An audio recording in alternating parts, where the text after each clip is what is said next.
certain chip shots that are relatively difficult. We had a fair few of them down here because there was a lot of cases here where we had lots of high lips leading up to a tabletop green. Now, sometimes when you don't have a lot of green to work with, sometimes the worst club that you can actually pull out is your wedge. And if I have a severe slope like I have in front of me here, also your worst enemy can be your putter, because the putter doesn't, or the ball doesn't accelerate off the club face as quick as it would with an iron or a wedge. But there's always that case where you hit a putt shot, you didn't get enough power on it, it gets to here, and it rolls back down. So now this brings me to fairway woods and hybrids. A very specialized shot, but also a very, very simple shot. So can I just interrupt? This would be when the flag's just over the hump. Yeah, it's just over. No, just over the hump. So here I have Jilly's hybrid. I think it's a 6 hybrid. Yep, 6 hybrid.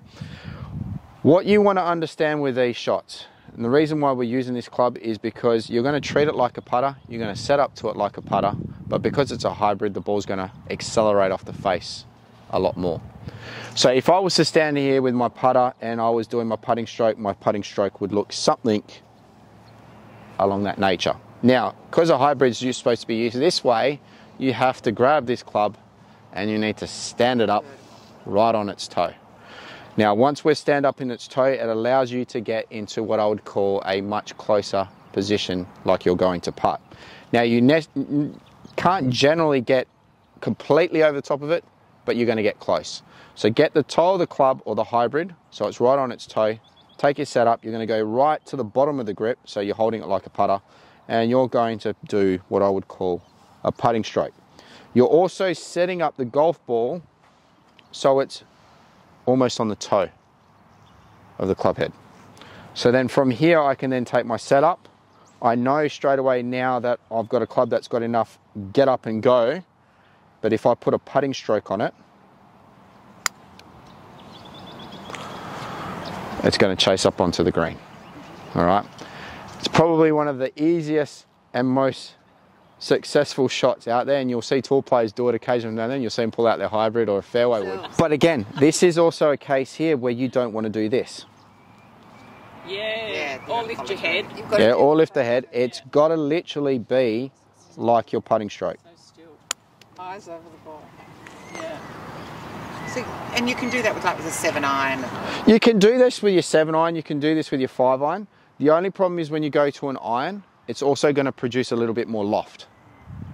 And when you get a little bit more loft, then you have that case where it could go here, land in, stop dead, roll back.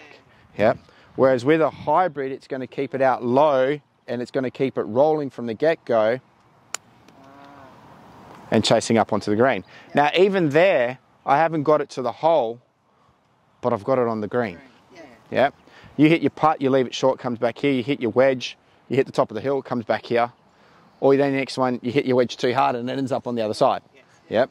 Whereas here, you can just literally grab your hybrid out, stand it up on its toe, get close, grip it right down the bottom, put a putting stroke on it. Very clever. Is that, It's a safe shot.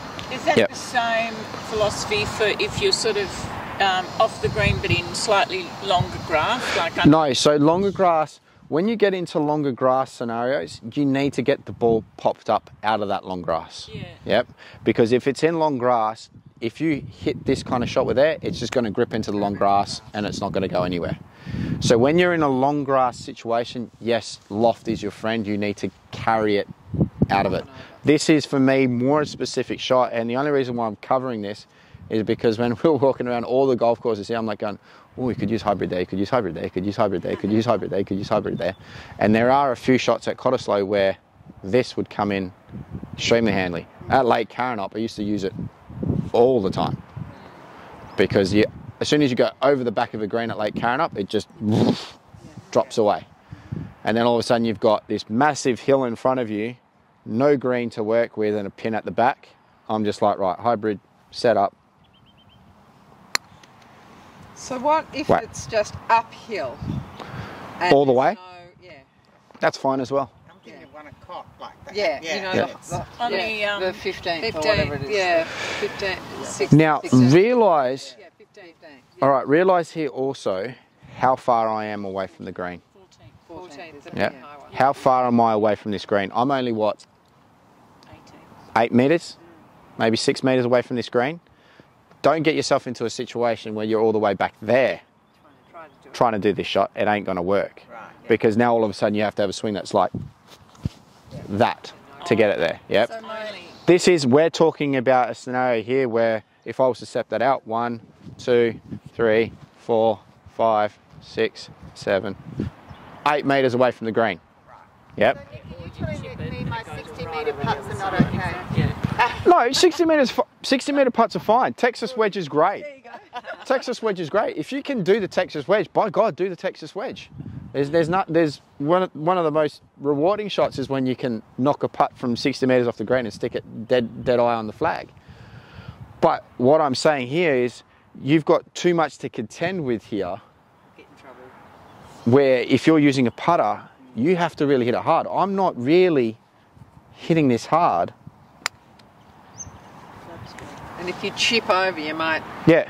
Chip off. Well, so chip over now, if I was to chip from there, I would have to inch perfect land it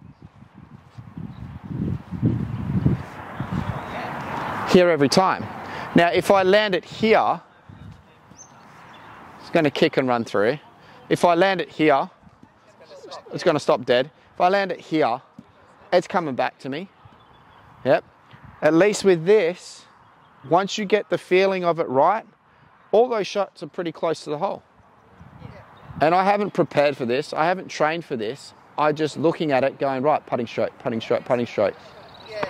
And I get it up there. Would you still do where it? you- Say if where the you ball nervous got and there thinking, what do I do? and for luck, it did stop on a hill like that. Yeah. Would you do the same thing? Still do the same thing. So there's a good question. Robin says, if I was here, would I still do the same shot? Good question. Why not? Why not?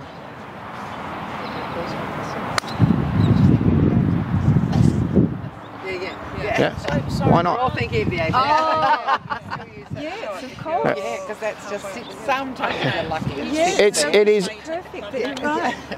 It is a very, very simple shot. It's just like you putting, Chili. It's the same putting stroke. There, putt. Because you're going Hands down the uphill, hand. do you have to adjust because it's going? No. It's not flat. I'm not trying to get it. I'm not trying to get loft on this at all. I'm not trying to get this ball in this air.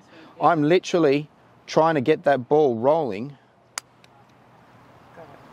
Is your weight on your front foot? Nope. Or you?